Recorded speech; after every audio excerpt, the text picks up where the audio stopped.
শুভ দুপুর দর্শক, আমন্ত্রণ ব্যবসা বাণিজ্য আর অর্থনীতির সবচেয়ে সংবাদ নিয়ে নিউজ 24 এর নিয়মিত আয়োজন আপন বিজনেস আওয়ারে। সাথে আছে আমি রিয়াজ সুমন। শনি থেকে বৃহস্পতিবার দুপুর 1টায় প্রচারিত হচ্ছে এই অনুষ্ঠান। আয়োজনে থাকছে দেশ বিদেশের ব্যবসা বাণিজ্যের সবশেষ খবর এবং খবরের বিশ্লেষণ। এছাড়াও থাকবে শেয়ার বাজার এবং মুদ্রা বাজারের আপডেট। আর্থিক খাতে সরকার কোনো রাজনৈতিক হস্তক্ষেপ চায় না বলে জানিয়েছেন অর্থ ও পরিকল্পনা মন্ত্রী আমির খসরু মাহমুদ চৌধুরী। সকালে রাজধানীর একটি হোটেলে বাংলাদেশ স্টার্টআপস ইনভেস্টমেন্ট কোম্পানির ফান্ড উদ্বোধনী অনুষ্ঠানে এই কথা বলেন তিনি। মন্ত্রী বলেন, রাজনৈতিক নিয়োগ সরকারের বিপক্ষেই কাজ করে, তাই সরকার এরকম কোনো হস্তক্ষেপ করবে না। একই অনুষ্ঠানে গভর্নর মুস্তাকুর রহমান বলেন, 30 জুনের পর থেকে digital payment Bangla QR code ব্যবহার বাধ্যতামূলক করা হচ্ছে। বাংলা কিউআর কোড ছাড়া কোনো ডিজিটাল পেমেন্ট করা যাবে না। অর্থনৈতিক সেক্টরে, ফিনান্সিয়াল সেক্টর সহ রিলেটেড ইকোনমিক সেক্টরে আমরা কোনো ধরনের রাজনৈতিক ইন্টারফারেন্সে যাব না, কোনো ধরনের রাজনৈতিক অ্যাপয়েন্টমেন্ট হবে না। I can assure you this is not a political statement. তারা নিশ্চয়ই স্বাধীনভাবে তাদের প্রজেক্ট সিলেক্ট করবেন, কিন্তু আমাদের অনুরোধ থাকবে যে সেই প্রজেক্টগুলোর যেন রুরাল ইকোনমিতে কোনো না কোনোভাবে ইম্প্যাক্ট থাকে। আমাদের রুরাল ইকোনমিকে ডেভেলপ করাটা খুব জরুরি এই মুহূর্তে, সে ব্যাপারে সহযোগিতা করবেন। দেশে ব্যবসার পরিবেশ ব্যবসায় বান্ধব নয়, এজন্য আমলাতন্ত্রকেই দায়ী করেছেন বিশেষজ্ঞরা। সোমবার পলিসি রিসার্চ ইনস্টিটিউট আয়োজিত গোলটেবিল বৈঠকে গবেষকরা বলেন, আন্তর্জাতিক বাজারের তুলনায় বছরে দেশের মোট জিডিপির 6.3% বা প্রায় $20 বিলিয়ন অতিরিক্ত মূল্যে ভোগ্যপণ্য কিনতে হচ্ছে ভোক্তাদের। এজন্য এনবিআর ও সরকারের পলিসিতে সামঞ্জস্য আনার পরামর্শ দেন অর্থনীতিবিদরা। দেশের বিদ্যমান বাণিজ্য ও আমদানি নীতি সাধারণ ভোক্তার অধিকারকে সংকুচিত করছে। উচ্চ শুল্ক এবং কঠোর নিয়ন্ত্রণমূলক ব্যবস্থার কারণে বাজারে পণ্যের বৈচিত্র্য কমছে, দাম বাড়ছে এবং চরমভাবে ক্ষুণ্ণ হচ্ছে ভোক্তা স্বার্থ। সোমবার রাজধানীতে বেসরকারি গবেষণা সংস্থা পলিসি রিসার্চ ইনস্টিটিউট পিআরআই আয়োজিত গোলটেবিল বৈঠকে উঠে আসে এমন চিত্র। মূল প্রতিবেদনে সংস্থাটির চেয়ারম্যান বলেন, আন্তর্জাতিক বাজারের তুলনায় ভোগ্যপণ্য কিনতে বাংলাদেশে ভোক্তাদের পকেট থেকে বছরে মোট জিডিপির প্রায় $20 বিলিয়ন অতিরিক্ত খরচ হচ্ছে। $20 billion plus. So consumer $20 billion extra দিচ্ছে আন্তর্জাতিক ক্ষেত্রে। অনুষ্ঠানে অর্থনীতিবিদ ও বিশেষজ্ঞরা বলেন, আমলাতান্ত্রিক জটিলতায় দেশে ব্যবসা বান্ধব পরিবেশ তৈরি হচ্ছে না। তাদের অভিযোগ, শুল্ক সুরক্ষার নামে যে কর আরোপ করা হচ্ছে তার বোঝা বইতে হচ্ছে ক্রেতা সাধারণকে। বাংলাদেশে সৎভাবে বিজনেস করার কোনো পরিবেশ আমরা রাখিনি। এই যে সৎভাবে পরিবেশ রাখিনি, এটির জন্য দায়ী কারা? হ্যাঁ, আমরা আমলাতন্ত্র এটার জন্য একটা বড় অংশ দায়ী। ওষুধপত্রের যে কি পরিমাণ দাম, ডাক্তারের সেবাটা নিতে সেইখানে কনজিউমারদের কথা কে ভাবছে? ফার্মাসিউটিক্যাল হোক, গার্মেন্টস হোক, অথবা আমাদের একদম রিটেল লেভেলের যে দোকানদার হোক, they still strive with 5 to 6% margins. This tariff policy, the high protection, does not help our economic vision or the main economic strategy. অনুষ্ঠানে বিডার চেয়ারম্যান বলেন, বিনিয়োগ সহজীকরণে এনবিআরকে বেশ কিছু সুপারিশ করা হয়েছে। Currently we are going through a massive transition. The energy crisis is there. I completely agree that until we solve the energy problem, we can talk about investment, but it's going to be very difficult. এ সময় জিডিপির বড় অঙ্কের ক্ষতি এড়াতে ও ভোক্তা অধিকার রক্ষায় শুল্ক কাঠামো সংস্কারের তাগিদ দেন অর্থনীতিবিদরা। তখন এনবিআর এর পক্ষে সম্ভব হয় না politically to push it back. Riaz Sumon, news 24, Dhaka. রপ্তানি বহুমুখী করতে ব্যবসায়ীদের নীতি সহায়তা দেওয়ার আশ্বাস দিয়েছেন প্রধানমন্ত্রী তারেক রহমান। সোমবার সচিবালয়ে তৈরি পোশাক খাতের ব্যবসায়ীদের সঙ্গে প্রধানমন্ত্রী বৈঠক শেষে এই কথা জানিয়েছেন বিজিএমই সভাপতি মাহমুদ হাসান খান বাবু। এ সময় বিকেএমই সভাপতি মোহাম্মদ হাতেম বলেন, বন্ধ কারখানা চালু করার বিষয়ে সরকারকে সাধুবাদ জানিয়েছে উদ্যোক্তারা, তবে ব্যাংকের অসহযোগিতায় অনেক কারখানা বন্ধ হয়ে যাচ্ছে বলেও প্রধানমন্ত্রীকে অবহিত করা হয়েছে। এসব সমস্যার সমাধানের আশ্বাস দিয়েছেন প্রধানমন্ত্রী। জ্বালানির সরবরাহ ঘাটতি, উচ্চ সুদহার, কাঁচামাল আমদানি ব্যয় বৃদ্ধি সহ স্থানীয় ও বৈশ্বিক নানা সংকটে দেশের ব্যবসা বাণিজ্য বর্তমানে টিকে থাকার সংগ্রাম করছেন ব্যবসায়ীরা। এমন বাস্তবতায় সোমবার দুপুরে প্রধানমন্ত্রীর সাথে দেখা করেন তৈরি পোশাক খাতের দুই সংগঠন বিজিএমইএ ও বিকেএমইএ নেতারা। এ সময় প্রধানমন্ত্রীর কাছে নিজেদের কষ্টের কথা তুলে ধরেন ব্যবসায়ীরা। বলেন, নির্বাচন পরবর্তী সময়ে ব্যবসার পরিবেশ ঘুরে দাঁড়ালেও মধ্যপ্রাচ্য পরিস্থিতির কারণে আবারও কিছুটা থমকে গেছে ব্যবসা বাণিজ্য। জ্বালানি নিরাপত্তা এবং আইনশৃঙ্খলা পরিস্থিতি নিয়ন্ত্রণে থাকলে ব্যবসা ভালো করা সম্ভব বলে প্রধানমন্ত্রীকে জানিয়েছেন উদ্যোক্তারা। বৈঠক শেষে বিজিএমই সভাপতি বলেন, পোশাক খাতের সংকট কাটাতে সরকারের তরফ থেকে নীতি সহায়তা চেয়েছেন ব্যবসায়ীরা। প্রধানমন্ত্রী ইতিবাচক সাড়া দিয়ে রফতানি বাড়াতে ব্যবসায়ীদের আহ্বান জানান। সবচেয়ে বেশি যেটা আলোচনা করেছি সেটা হচ্ছে এই আমাদের এক্সপোর্ট যে বাস্কেট সেটা ডাইভার্স হইতে হবে, সেক্ষেত্রে পলিসি সাপোর্ট লাগবে। তানিকে ইতিবাচক ধারায় আনতে হলে যে কোনো পলিসি সাপোর্ট লাগলে উনি দিবেন। আমাদেরকে সঠিক পলিসিটা তৈরি করার ক্ষেত্রে সরকারকে সহায়তা করতে হবে, কিন্তু সবসময় রেভিনিউ সাপোর্ট দিতে পারবেন না, কারণ এটা তো একটা পুরো সার্বিক দেশের অর্থনৈতিক বিষয়। বিকেএমইএ সভাপতি বলেন, এলডিসি গ্র্যাজুয়েশন পেছানো ও বন্ধ কলকারখানা চালু করার বিষয়ে সরকারকে সাধুবাদ জানিয়েছেন উদ্যোক্তারা। তবে ব্যাংকের অসহযোগিতায় অনেক চলমান কারখানা বন্ধ হয়ে যাচ্ছে বলেও প্রধানমন্ত্রীকে জানানো হয়েছে। ব্যাংকগুলির নানা রকমের অসহযোগিতার কারণে অনেকগুলি ফ্যাক্টরি বন্ধ হয়ে গেছে, আরও হচ্ছে। এই জায়গাটাকেও একটু দেখার জন্য বলেছি, উনি এই ব্যাপারে আশ্বস্ত করেছেন এবং প্রয়োজনে বাংলাদেশ ব্যাংকে নিয়ে উনি বসবেন আমাদের সাথে। ব্যবসায়ী নেতারা বলেন, ঈদুল আজহা সহ সবসময় শ্রমিকদের পাওনা সঠিকভাবে বুঝিয়ে দিতে নীতি সহায়তা জরুরি বলেও প্রধানমন্ত্রীকে জানানো হয়েছে। যা যা পলিসিগত সাপোর্ট লাগবে তিনি দিবেন। সাইফুল ইসলাম, নিউজ 24, ঢাকা। দর্শক, তৈরি পোশাক শিল্পের এই ভবিষ্যৎ চ্যালেঞ্জ, অর্থাৎ প্রধানমন্ত্রীর সাথে ব্যবসায়ীদের যে সাক্ষাৎ, এর মধ্য দিয়ে আসলে আশা করা হচ্ছে যে এই শিল্পের নতুন আশার আলো দেখা দেবে এবং সেই বিষয়টি নিয়ে আসলে ব্যবসায়ীরা আশাবাদী। এই বিষয়টি নিয়ে আমরা আলোচনা করতে চাই, তৈরি পোশাক শিল্পের ভবিষ্যৎ চ্যালেঞ্জ। এই বিষয়টি নিয়ে আলোচনা করার জন্য আমাদের সাথে অনলাইনে যুক্ত আছেন বিকেএমইএর নির্বাহী সভাপতি জনাব ফজলে শামীম এহসান। ফজলে শামীম এহসান, নিশ্চয়ই আপনি আমাকে শুনতে পাচ্ছেন? জি, শুনতে পাচ্ছি। আপনার কাছে যে প্রশ্নটি, সেটি হচ্ছে যে নানামুখী সংকটের মধ্য দিয়ে তৈরি পোশাক খাত যাচ্ছে। একদিকে জ্বালানির সংকট, মধ্যপ্রাচ্য যুদ্ধ, শুল্ক, ট্যারিফ, নানান কিছুর মধ্য দিয়ে যাচ্ছে এবং আমরা দেখলাম যে দীর্ঘ কয়েক মাস রপ্তানিও নিম্নমুখী ছিল, এপ্রিল ছাড়া। এমন বাস্তবতায় আপনারা প্রধানমন্ত্রীর সাথে সাক্ষাৎ করলেন, সেখানে আসলে এই সাক্ষাৎটাকে আপনারা নতুন আশার আলো হিসেবে দেখছেন কিনা? ধন্যবাদ। আপনি সঠিক বলেছেন যে গত প্রায় 8 মাস ধরে আমাদের এক্সপোর্ট মাইনাস, ইভেন আপনি 8 মাসের এপ্রিলের এই বৃদ্ধির পরেও যদি আপনি কিউমুলেটিভ ধরেন তা আমাদের মাইনাস। বাট এই অবস্থায় আমাদের মাননীয় প্রধানমন্ত্রীর সাথে দেখা করে অবশ্যই আমরা আশাবাদী হয়েছি এবং খুব ভালো, আমরা একটা পজিটিভ ভাইব নিয়ে আসলে আমরা ফেরত এসেছি। কারণ উনি আমাদেরকে যে আশ্বাসগুলো দিয়েছেন এগুলো সবগুলোই ব্যবসা বান্ধব এবং উনি প্রতিশ্রুতি দিয়েছেন যে আমাদের ব্যবসার উন্নতি করে যত বেশি কর্মসংস্থান করা যাবে সেই বিষয়ে উনি আমাদের সাথে থাকবেন। তো এটি আসলে আমাদের চাওয়া ছিল। আমাদের তো আসলে ব্যাংক আমাদেরকে টাকা দিবেন না, উনিও বলছেন যে উনি কোনো ব্যাংকে কখনোই ফোন করে বলবেন না যে তাকে টাকা দিয়ে দেন বা আমাদেরকে উনি টাকা দিতে পারবেন না বা ট্যাক্স বেনিফিট হয়তো দিতে পারবেন না, বাট নীতিগত যে সহায়তা দরকার এটা উনি সম্পূর্ণ আমাদেরকে দিবেন বলে উনি আশ্বাস দিয়েছেন। এবং আপনার রিপোর্টও আমরা দেখতে পেরেছি যে আমাদের ব্যবসায়িক নেতারাও এটা বলেছেন যে আমরা ঈদের পরে আবার ওনার কাছে আমরা আপিল করব যে কিভাবে উনি একটু স্পষ্ট করে বলেছেন যে সব কারখানা বা সব সেক্টরে একই ধরনের সমস্যা না, আমাদের কোন কোন কারখানার কিভাবে সমস্যাগুলো আছে এবং এটাতে কোথায় কোথায় সমাধান করলে তারা আবার পুনরায় কর্মসংস্থানে ফিরতে পারবেন, সেইটা ওনাকে আলাদা করে দেওয়ার জন্য। এবং আমি মনে করি এটা আসলে একটা প্র্যাকটিক্যাল কথা, যেটা কথার কথা না, উনি একটা বাস্তব মুখী আসলে একটা রোডম্যাপ আমাদেরকে দিতে বলেছেন।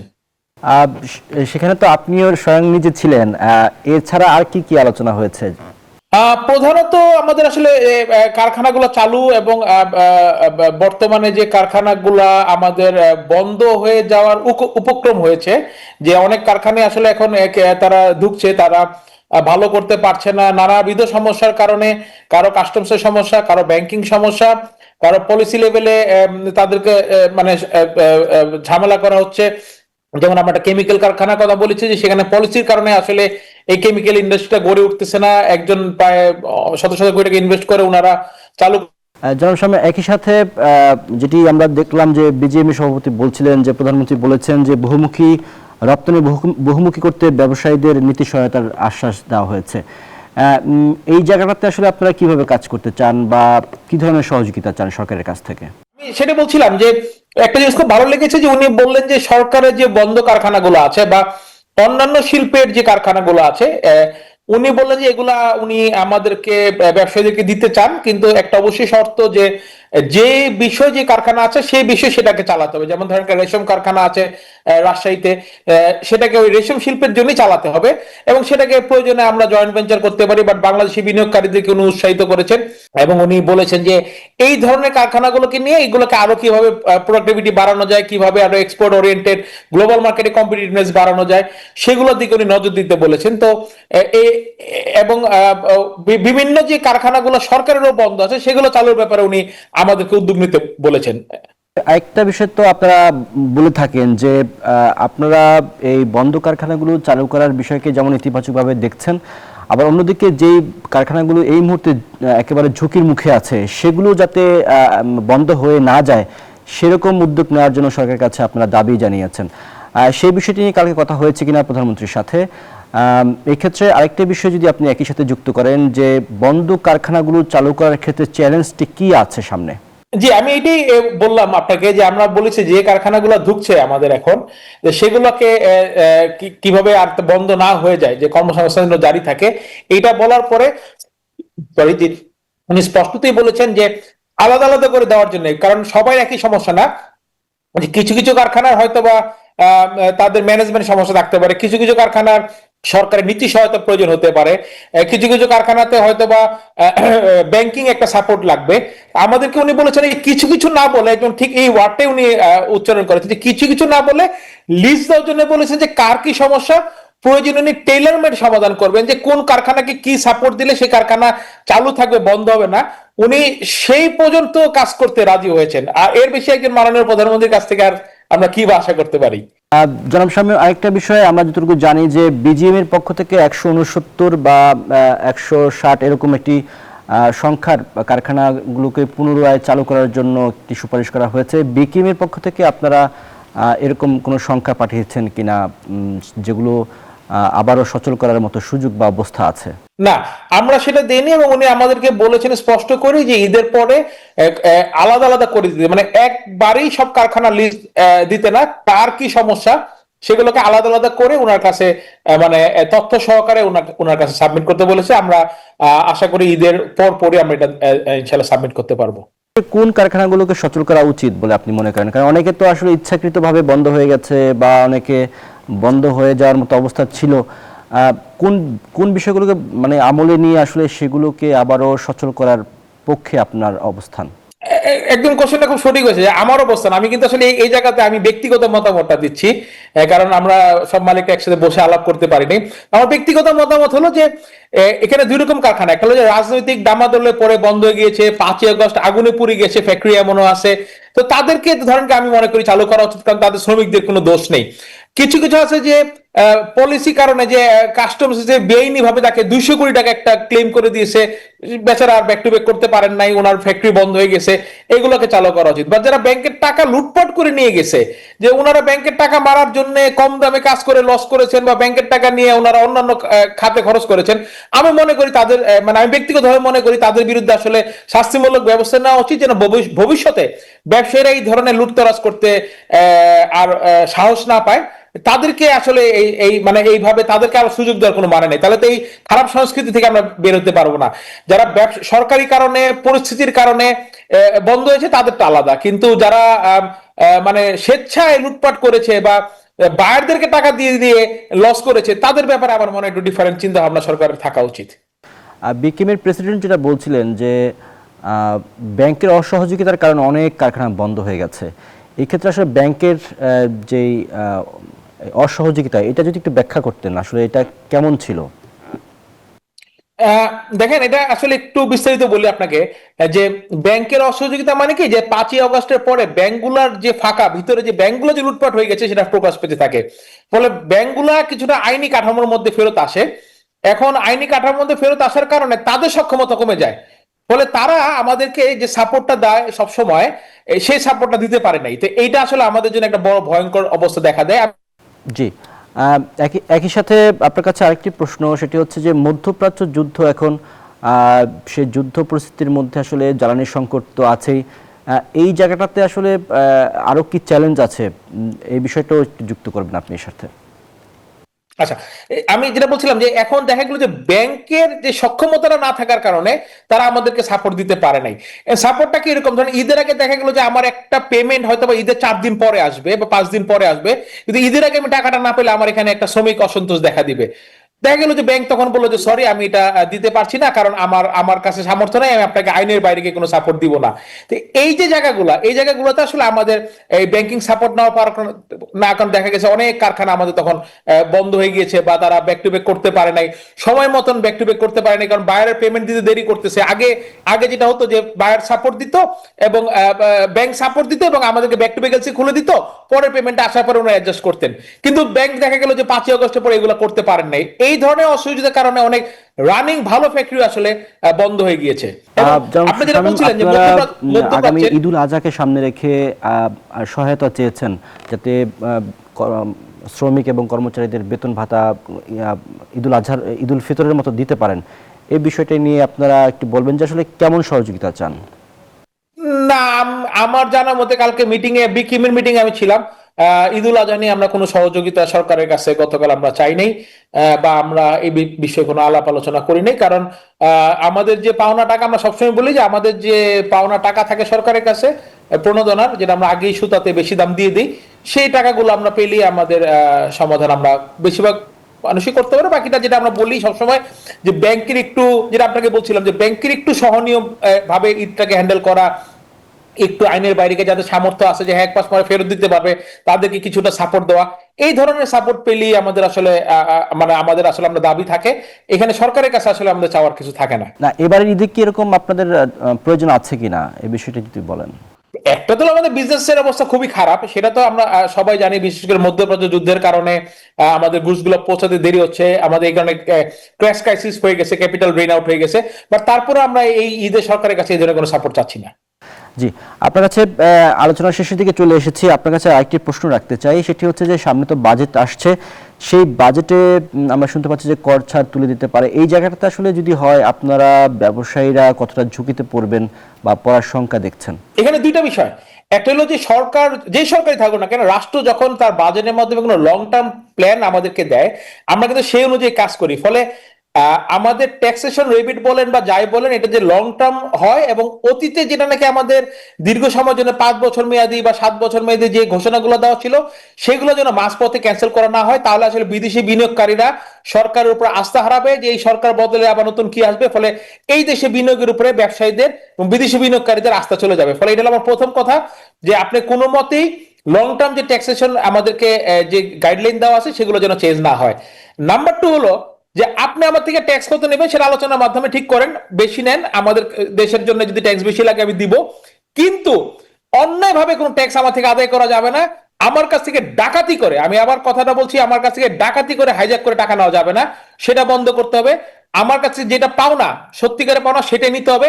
সরকার আজ অব্দি আমাদের কাছ থেকে ডাকাতি করে টাকা নিচ্ছে, আজকে দিন পর্যন্ত ইনকাম ট্যাক্সের ব্যাপার আমি বলছি, সেটা বন্ধ করতে হবে। আমার থেকে যদি বেশি টাকা নেওয়া হয় সেটা আমাকে ফেরত দিতে হবে, এই আইনটা যেন করা হয়, এটা হলো আমাদের প্রধান দাবি। এবার আপনি ট্যাক্স আমার 12%কে 16 করবেন না 15 করবেন, সেটা আলোচনার মাধ্যমে আপনি করতে পারেন। আমাদের যদি যে সেক্টরে আমাদের ট্যাক্সের একটা লং টার্ম প্ল্যান দেওয়া নাই সেখানে আপনি করতে পারেন, কিন্তু অবশ্যই আপনি যদি আমার কাছ থেকে 16 জায়গাতে বা 20 জায়গাতে 50 নিয়ে থাকেন, তাহলে আমার বাকি 30 আমাকে ফেরত দিতে হবে, এটাই ন্যায্যতা দুনিয়াতে। অসংখ্য ধন্যবাদ জনাব ফজলে শামীম এহসান আমাদেরকে সময় দেওয়ার জন্য। ধন্যবাদ। দর্শক, এবারে জানাবো শেয়ার বাজারের আপডেট। শেয়ার বাজারের সবশেষ অবস্থা দেখতে চাই পুঁজিবাজারের ওয়েবসাইট থেকে। এই মুহূর্তে আমরা দেখতে পাচ্ছি ঢাকা স্টক এক্সচেঞ্জের ওয়েবসাইটে আছে যে চিত্রটি দেখতে পাচ্ছি, 3টি প্রধান সূচকই ঊর্ধ্বমুখী রয়েছে। ডিএসইএক্স ইন্ডেক্স সেটি 24 পয়েন্ট বেড়েছে, অবস্থান করছে 5230 পয়েন্টে। ডিএসইএক্স ইন্ডেক্স সরিয়া সূচকটি 7 পয়েন্ট বেড়ে অবস্থান করছে 1063 পয়েন্টে। ডিএস30 ইন্ডেক্স 2 পয়েন্ট বেড়েছে, অবস্থান করছে 1987 পয়েন্টে। এখন পর্যন্ত 916 কোটি টাকা লেনদেন হয়েছে। 205টি কোম্পানির শেয়ারের দর বেড়েছে, কমেছে 133টি কোম্পানির শেয়ারের দর এবং অপরিবর্তিত আছে 55টি কোম্পানির শেয়ারের দর। জানাতে চাই মুদ্রা এবং স্বর্ণ বাজারের আপডেট। শুরুতে যদি আমরা দেখি যে আজকের মুদ্রার বিনিময় মূল্য, মার্কিন ডলার 122 টাকায় ক্রয় হয়ে বিক্রি হচ্ছে 123 টাকায়, ইউরো 142 টাকায় ক্রয় বিক্রি হচ্ছে 145 টাকায়, পাউন্ড 159 টাকায় ক্রয় বিক্রি হচ্ছে 166 টাকায়, চীনা ইউয়ান 16 টাকায় ক্রয় হয়ে বিক্রি হচ্ছে 18 টাকা 60 পয়সায়, সৌদি রিয়াল 32 টাকায় ক্রয় বিক্রি হচ্ছে 32 টাকা 90 পয়সায়, ভারতীয় রুপি 1 টাকা 30 পয়সায় ক্রয় বিক্রি হচ্ছে 1 টাকা 45 পয়সায়। স্বর্ণের দাম দেখতে চাই। আমরা এই মুহূর্তে দেখতে পাচ্ছি যে প্রতি ভরি 22 ক্যারেটের স্বর্ণের দাম আজকের বাজারে রয়েছে 2,44,711 টাকা। 21 ক্যারেটের দাম আছে 2,33,572 টাকা। 18 ক্যারেটের প্রতি ভরি স্বর্ণের দাম আছে 2,02,12 টাকা। সনাতন প্রতি ভরি স্বর্ণের দাম আছে 1,63,063 টাকা। রূপার দাম দেখতে চাই। রূপার দামে আমরা দেখতে পাচ্ছি 22 ক্যারেটের রূপা প্রতি ভরির দাম আছে আজকের বাজারে 5,774 টাকা। 21 ক্যারেটের দাম আছে 5,540 টাকা। 18 ক্যারেটের দাম প্রতি ভরি 4,724 টাকা এবং সনাতন প্রতি ভরি রূপার দাম আছে 3,557 টাকা। দর্শক, এবারে জানাবো জনপথের শিল্প বাণিজ্যের খবর। বগুড়ায় ভুট্টার বাম্পার ফলন হয়েছে। স্বল্প খরচে দ্বিগুণ লাভ হওয়ায় জেলায় দিন দিন বাড়ছে এই ফসলের আবাদ। কৃষি বিভাগ জানিয়েছে চলতি মৌসুমে প্রায় 2 লাখ টন ভুট্টা উৎপাদনের লক্ষ্যমাত্রা নির্ধারণ করা হয়েছে। বিস্তারিত ডেস্ক রিপোর্টে। বগুড়ার মাঠে মাঠে এখন পাকা ভুট্টার সমারোহ। ফসল সংগ্রহ, মাড়াই আর প্রক্রিয়াজাতকরণে ব্যস্ত সময় পার করছেন কৃষক। এবার ফলন হয়েছে আশাতীত। কৃষক জানান প্রতি বিঘায় 15,000 টাকা খরচে ফলন মিলে 30 থেকে 40 মণ। মানুষের খাদ্যের পাশাপাশি পোলট্রি ও গবাদি পশুর খাদ্য হিসেবে ভুট্টার চাহিদা থাকায় বাজারের দামও ভালো। তাই ধান বা অন্য ফসলের চেয়ে ভুট্টাতেই বেশি লাভ দেখছেন তারা। আমি ধান পাই হলো 5 থেকে 6 মণ এবং এই 3 বছর আমি ভুট্টা লাগাচ্ছি এই জমিতে। আমি ভুট্টা পাই 15-16 মণ, গতবার হজল মান 16.5 মণ। এই ভুট্টার ফসল ধানের চাইতে লাভজনক। লাভ মোটামুটি আছে, কিন্তু বাতাসে যদি বাউরে পড়ে যায় তাহলে লাভ থাকবে না আমাদের। কৃষি কর্মকর্তা জানান স্বল্প খরচে বেশি লাভ হওয়ায় ভুট্টা চাষে ঝুঁকছেন কৃষক। ভুট্টা বিশেষ করে কৃষকেরা এখন লাভজনক ফসল হিসেবে তারা চাষটা বাড়িয়েছে, বিশেষ করে তারা অর্থকরী ফসল হিসেবে বলা যায়, দামটা তারা ভালো পাচ্ছে, এই কারণে তারা ভুট্টা করতে বাড়িয়েছে। তো আমরা যেটা বলছি, ভুট্টাতে আসলে একটু সারও বেশি লাগে, আবার এখান থেকে প্রচুর নিউট্রিয়েন্ট চলে যায়। কৃষি বিভাগের তথ্য মতে জেলায় এবছর 2 লাখ টন ভুট্টা উৎপাদনের লক্ষ্যমাত্রা নির্ধারণ করা হয়েছে। Desk report, news 24। রংপুরের গঙ্গাচড়ায় একটি সেতুর অভাবে সীমাহীন ভোগান্তিতে পড়েছে কাগজি বাড়ির কয়েক গ্রামের মানুষ। বিভিন্ন সময়ে জনপ্রতিনিধিরা আশ্বাস দিলেও মেলেনি স্থায়ী সমাধান। গ্রামবাসীর উদ্যোগে নির্মিত বাঁশের সাঁকুই এখন ভরসা। সীমানা জটিলতার কারণে সেতু নির্মাণ সম্ভব হচ্ছে না বলে দাবি প্রশাসনের। ক্ষতি দেখে ব্যবস্থা নেওয়ার আশ্বাস। সুজন আহমেদের পাঠানো তথ্যচিত্রে ডেস্ক রিপোর্ট। মানাস নদের উপর ঝুঁকি নিয়ে পার হচ্ছেন বাঁশের সাঁকো। একটি সেতুর অভাবে চরম দুর্ভোগে রংপুরের গঙ্গাচড়ার গজঘণ্টা ইউনিয়নের কাগজিবাড়ি এলাকার 10 গ্রামের মানুষ। স্থানীয়দের অভিযোগ, গ্রামবাসীর উদ্যোগে নির্মিত বাঁশের সাঁকোই এখন চলাচলের একমাত্র ভরসা। ভারী যানবাহন চলাচল করতে না পারায় কৃষিপণ্য ও ব্যবসায়িক মালামাল পরিবহনে সীমাহীন দুর্ভোগ। রোগীদের হাসপাতালে নিতে না পেরে সঠিক সময়ে মেলে না চিকিৎসা। আমাদের তো এমন হয়েছে, একটা আরেকজন ছিল প্রেগনেন্ট, সে কি পানির উপর দিয়ে ওর উপর দিয়ে হেঁটে গেছে। এখানে 2টা লোকে মারা গেছে। স্কুল থেকে আসতে হয়, আমরা খুব আতঙ্কের মধ্যে থাকি। চলাচল নির্বিঘ্ন করতে একটি টেকসই সেতু নির্মাণ দীর্ঘদিনের দাবি এলাকাবাসীর। তাদের অভিযোগ, আশ্বাস দিলেও দুর্ভোগ কমাতে আসেনি কেউ। নির্বাচিত হয়ে আবারও আশ্বাস দিলেন রংপুর 1 আসনের সংসদ সদস্য রায়হান সিরাজি। এখন বাস্তবায়নের অপেক্ষায় ভুক্তভোগীরা। কোনো গাছ লাগায় না বাবা। ব্রিজ ওই পর্যন্ত আছে, কোনো এমপি মন্ত্রী এটার কোনো ইয়ে দেয়নি। ব্রিজটা যেন দ্রুত আমার তাড়াতাড়ি একটা ব্যবস্থা হয়। এ ব্যাপারে আমি সংশ্লিষ্ট কর্তৃপক্ষের দৃষ্টি আকর্ষণ করছি, অতি বিলম্বে এই ব্রিজটি যেন নির্মিত হয় সে ব্যাপারে তারা যেন পদক্ষেপ গ্রহণ করে। সীমানা জটিলতার কারণে সেতু নির্মাণ সম্ভব হচ্ছে না, তবে ব্যবস্থা নেয়ার আশ্বাস উপজেলা নির্বাহী কর্মকর্তার। সিটি কর্পোরেশন থেকে যেন হয় বা যথাযথ কর্তৃপক্ষের মাধ্যমে যেন উন্নয়নটা ঘটে, এর সর্বোচ্চ চেষ্টা করব। শুধু আশ্বাস নয়, দুর্ভোগ লাঘবে টেকসই সেতু বাস্তবায়ন চান এলাকাবাসী। Desk report, news 24। ঈদুল আজহার বাকি আর মাত্র 2 সপ্তাহ। এর মধ্যে শুরু হয়েছে কুরবানির পশু কেনাবেচা। শেষ মুহূর্তের প্রস্তুতি হিসেবে গরুর পরিচর্যার ব্যস্ত সময় পার করছেন পিরোজপুরের খামারিরা। জেলায় চাহিদার চেয়ে 3,417টি বেশি পশু প্রস্তুত রয়েছে। এর মধ্যে অধিকাংশই দেশি জাতের বলে জানিয়েছে স্থানীয় প্রাণী সম্পদ বিভাগ। পিরোজপুর থেকে গোলাম মুস্তাফার পাঠানো তথ্যচিত্রে ডেস্ক রিপোর্ট। পিরোজপুর জেলায় নিবন্ধিত ও অনিবন্ধিত মিলিয়ে ছোট বড় 5,000-এর অধিক পশুর খামার রয়েছে। চলতি বছর এ জেলায় কোরবানির পশুর চাহিদা রয়েছে 21,899টি। বাড়তি পশু রয়েছে প্রায় 3,417টি, যা এ জেলার চাহিদা মিটিয়ে দেশের বিভিন্ন জেলায় পাঠানো সম্ভব বলে দাবি করেছেন স্থানীয় খামারিরা। স্থানীয় খামারিরা এবার পর্যাপ্ত দেশি জাতের গরু পালন করেছেন। খাবার হিসেবে গরুকে কাঁচা ঘাস, খৈল, ভুট্টা ও প্রাকৃতিক খাবার খাওয়ানো হচ্ছে। তবে গোখাদ্যের দাম বেশি হওয়ায় পশুপালনে খরচ অনেক বেড়েছে বলেও জানান তারা। খাবারের যে দাম বর্তমানে বলতে গেলে আমাদের নাগালের বাইরে, এই খরচ করে এবং এই যে লোকবল যা আছে তাদেরকে বেতন দেওয়ার পরে এটা থেকে লাভের মুখ দেখা খুব কষ্ট। হাটে নেওয়া লাগে না, আমরা ফার্মেই বিক্রি করি, ফার্মে দিয়ে বেচা কিনা হয়ে যায়। খামারে বলছেন জেলায় যে পরিমাণ দেশি গরু প্রস্তুত রয়েছে তাতে দেশি গরু দিয়েই এবারের কোরবানির চাহিদা মেটানো সম্ভব। তাই ঈদের আগে দেশের বাজারে ভারতীয় গরু প্রবেশের কঠোর নজরদারির দাবি জানিয়েছেন তারা। আমরা বাইরের কোনো খাবার আনার চেষ্টা করি না, আর বিশেষ করে আমরা বাইরের কোনো খাবার আমরা খাওয়াই না। প্রাকৃতিক উপায়ে সুস্থ পশু পালন এবং বাজারজাতকরণে সার্বক্ষণিক খামারিদের নানা পরামর্শ দেওয়ার কথা জানিয়েছেন জেলা প্রাণী সম্পদ কর্মকর্তা। নিরাপদ মাংস তৈরির জন্য যাতে কোনো অসাধু ব্যবসায়ী স্টেরয়েড বা হরমোন জাতীয় কোনো ওষুধ ব্যবহার না করে, সেজন্য আমরা প্রত্যেকটা দোকানে সহ এবং প্রত্যেকটা খামারে আমরা মনিটরিং টিম আমাদের কাজ করতেছে। জেলার 7টি উপজেলায় কোরবানি উপলক্ষে স্থায়ী অস্থায়ী মিলিয়ে মোট 26টি হাটে পশু কেনাবেচার কথা জানিয়েছে স্থানীয় প্রশাসন। Desk report, news 24। দিনাজপুরে কুরবানির পশু প্রস্তুতে ব্যস্ত খামারিরা।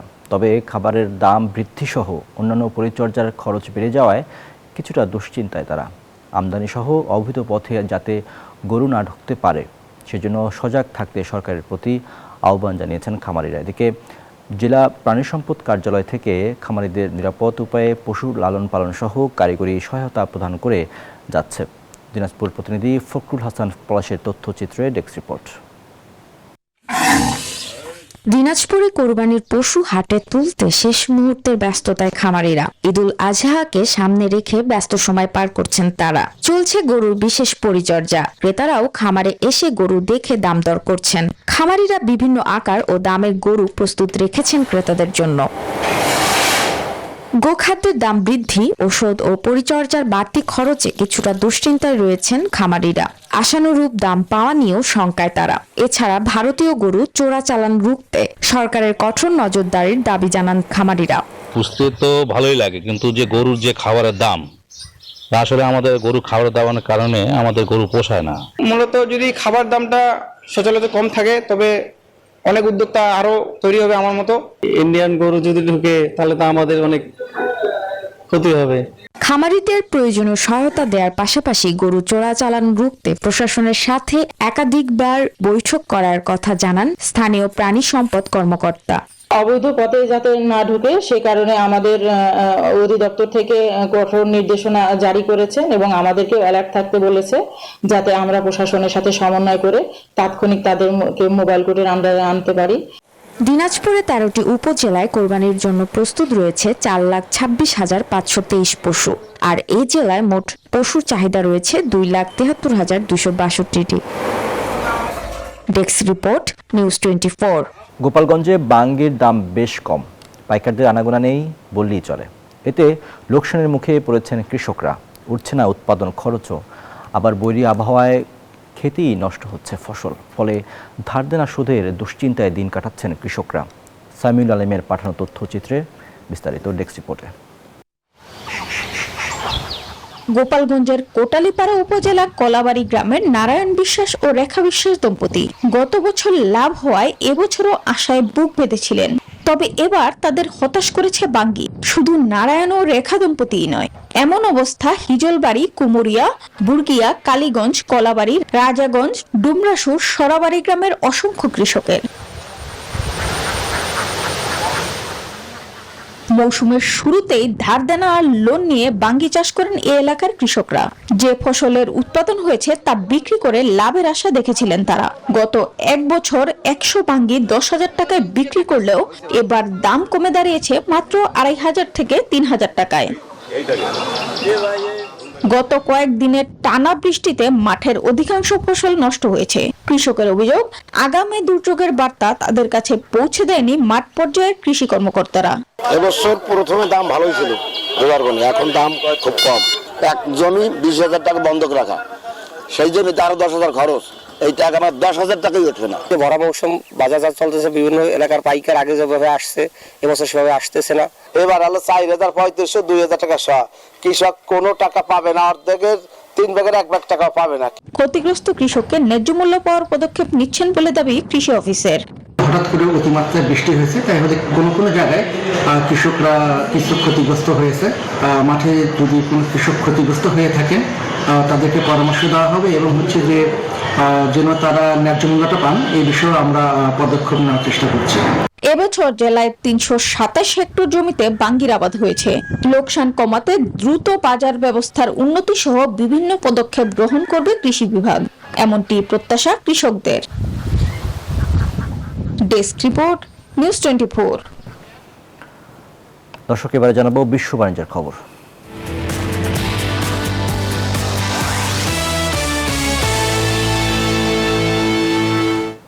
মার্কিন প্রেসিডেন্ট ডোনাল্ড ট্রাম্পের এবারের চীন সফরের তার সঙ্গী হচ্ছেন অ্যাপলের টিম কুক এবং টেসলার ইলন মাস্কের মতো শীর্ষস্থানীয় 17 জন ব্যবসায়ী নেতা। এই সফরে চীনা প্রেসিডেন্ট শি জিনপিংয়ের সাথে বৈঠক করবেন ট্রাম্প, যেখানে দুই দেশের মধ্যে চলমান অর্থনৈতিক ও প্রযুক্তিগত উত্তেজনা নিরসনের চেষ্টা করা হবে। মেটা, ভিসা, বোয়িং এবং গোল্ডম্যান স্যাক্সের মতো বড় বড় কোম্পানির কর্তারাও এই দলে রয়েছেন। এই সফরের মূল লক্ষ্য হল ভঙ্গুর বাণিজ্য যুদ্ধবৃত্তি টিকিয়ে রাখা এবং ইরানের সাথে চলমান যুদ্ধের প্রেক্ষাপটে চীনের ভূমিকা নিয়ে আলোচনা করা। প্রযুক্তি খাতের এই অভিজ্ঞদের উপস্থিতি বিশ্ব বাণিজ্যের ভবিষ্যৎ গতিপথ নির্ধারণে গুরুত্বপূর্ণ ভূমিকা রাখবে বলে ধারণা করা হচ্ছে। পোল্যান্ডে ন্যাটোর সামরিক মহড়ায় এবার চমক দেখালো কৃত্রিম বুদ্ধিমত্তা সম্পন্ন এক অত্যাধুনিক ড্রোন। যুদ্ধক্ষেত্র থেকে আহত সেনাদের নিরাপদে সরিয়ে আনতে এই ড্রোন দারুণ কার্যকর। বিদ্যুতের বদলে গ্যাস ইঞ্জিন চালিত এই যানটি খুব সহজেই ভারী ওজন বহনে সক্ষম। শুধু উদ্ধার কাজেই নয়, বরং বিরূপ আবহাওয়াতেও টানা 6 ঘন্টা উড়ে দুর্গম এলাকায় জরুরি চিকিৎসা সামগ্রী ও রসদ সরবরাহে এটি রাখবে গুরুত্বপূর্ণ ভূমিকা। জীবনের ঝুঁকি নিয়ে আর যুদ্ধক্ষেত্রে যেতে হবে না সহযোদ্ধাদের। এই কঠিন কাজটি এখন করবে ফ্লোকপ্টার FC-100 নামের এই চালকবিহীন যান। এটি ব্যাটারি পরিবর্তে আধুনিক হাইড্রোলিক সিস্টেমে কাজ করে। দ্রুত জ্বালানি ভরে নেওয়ার সুবিধার কারণে এটি টানা অনেকক্ষণ সেবা দিতে পারে। ভারী বৃষ্টি কিংবা তুষারপাতেও মানুষের সমান ওজনের ডামি নিয়ে সফলভাবে উড়েছে ড্রোনটি। আহতদের উদ্ধারের বিষয়টি স্বাভাবিকভাবেই সবার মনোযোগ কাড়ছে। তবে আমরা মনে করি দৈনন্দিন লজিস্টিক কার্যক্রমই হবে এর মূল কাজ, যেমন রক্তের ব্যাগ ও অন্যান্য জরুরি সরবরাহগুলো পৌঁছে দেওয়া। ড্রোনের পাশাপাশি সেনা সদস্যরা আহতদের দ্রুত সারিয়ে তুলতে নতুন প্রযুক্তিরও মহড়া দিয়েছেন। তাদের মূল লক্ষ্য হল আঘাত পাওয়ার পরপরই সেনা সদস্যদের দ্রুততম সময়ে উন্নত চিকিৎসা কেন্দ্রে পৌঁছানো নিশ্চিত করা। নিবির আমিন, নিউজ 24। এই ছিল বিজনেস আওয়ারের আজকের আয়োজন। এতক্ষণ সাথে থাকার জন্য ধন্যবাদ সবাইকে।